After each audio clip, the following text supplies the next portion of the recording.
দেশত যি ধৰণে বিশ্বকৰ্মাৰ পূজা অৰ্চনা কৰা হৈছে ঠিক একেধৰণে অসমতো হৈছে আৰু অসমৰ বিশেষকৈ গোলাঘাট জিলাৰ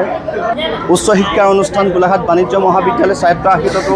এই বিশ্বকৰ্মাৰ পূজাভাগি অনুষ্ঠিত কৰা হৈছে আৰু গোলাঘাট বাণিজ্য মহাবিদ্যালয় স্বায়ত্তশাসিতৰ ভূগোল বিজ্ঞান বিভাগত আজি খুব ধুমধামেৰে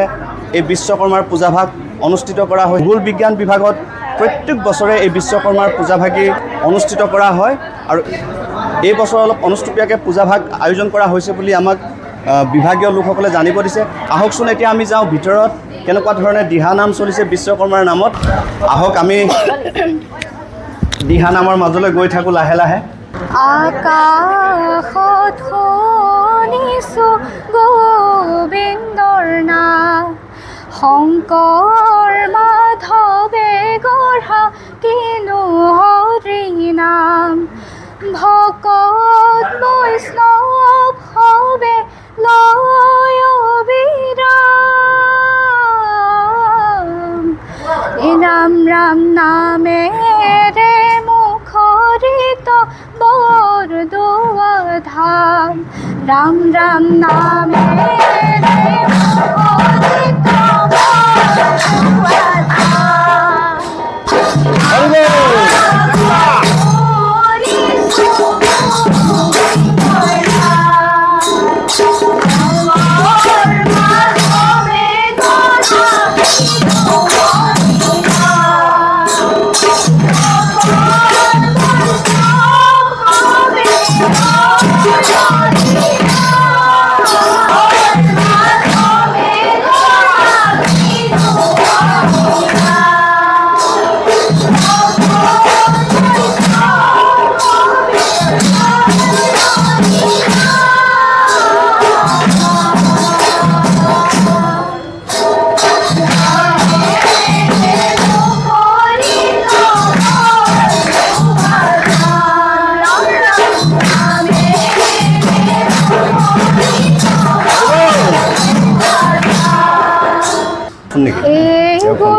শংকৰদেৱ তুমি অসমীয়াৰ প্ৰাণ, গুৰু শংকৰদেৱ তুমি অসমীয়াৰ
নাম কি ওই রাম বয়া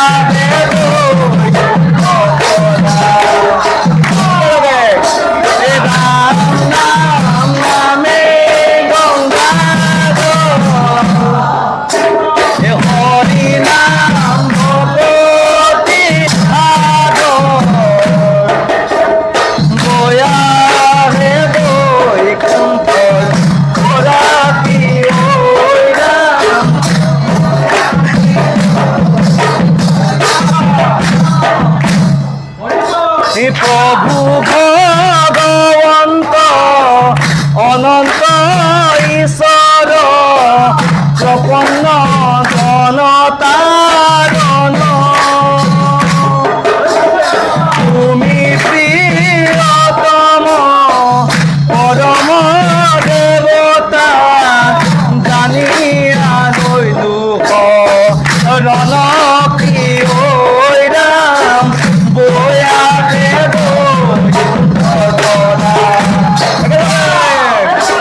রাম নাম নামে গঙ্গা নাম ভগবতী বয়া হেলই কুণ্ঠর পরাধী রাম বয়া কৃষ্ণ এ রামে করুণাময়ী হরি হে করুণাময় রামে করুণাময়ী হরি হে করুণাময় রামে করুণাময়ী হরি হে করুণাময় তুমি সর্বজন হরি নামে শেষ ধন জানিবা কি বলে রামে করুণাময় রামে করুণাময় হরি হে করুণাময় হরি রাম রাম রাম রাম হরি রাম হরি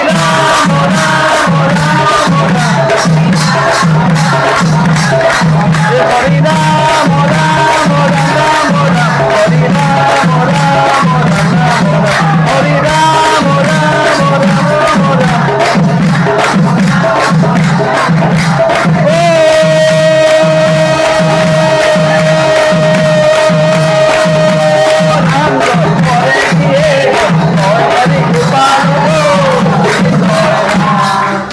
অতি সুন্দৰ পৰিৱেশন কৰিছে গতিকে আগলৈকো আমি এনেকুৱা ধৰণৰ অনুষ্ঠান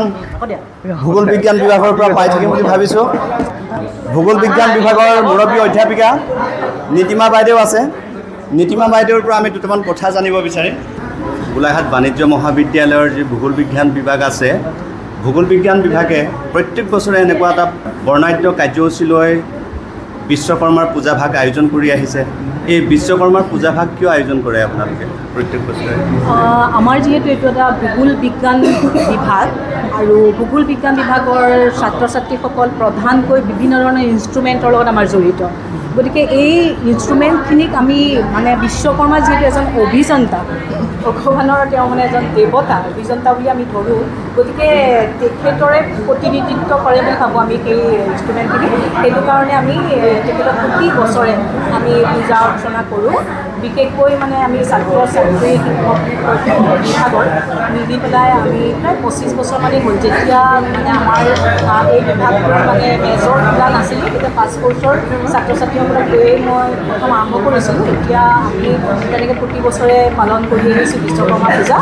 আৰু আমি ছাত্ৰ ছাত্ৰীসকলে শিক্ষক শিক্ষয়িত্ৰীসকলে মিলি পেলাই আমি সকলোৱে ইয়াত আমি নাম গাওঁ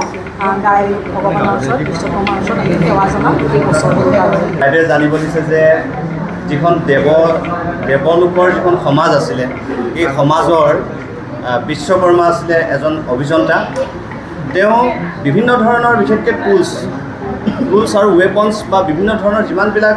নতুন নতুন বস্তু আৱিষ্কাৰ বা নতুন নতুন বস্তু সৃষ্টিৰ ক্ষেত্ৰত বিশ্বকৰ্মাৰ হাত আছিলে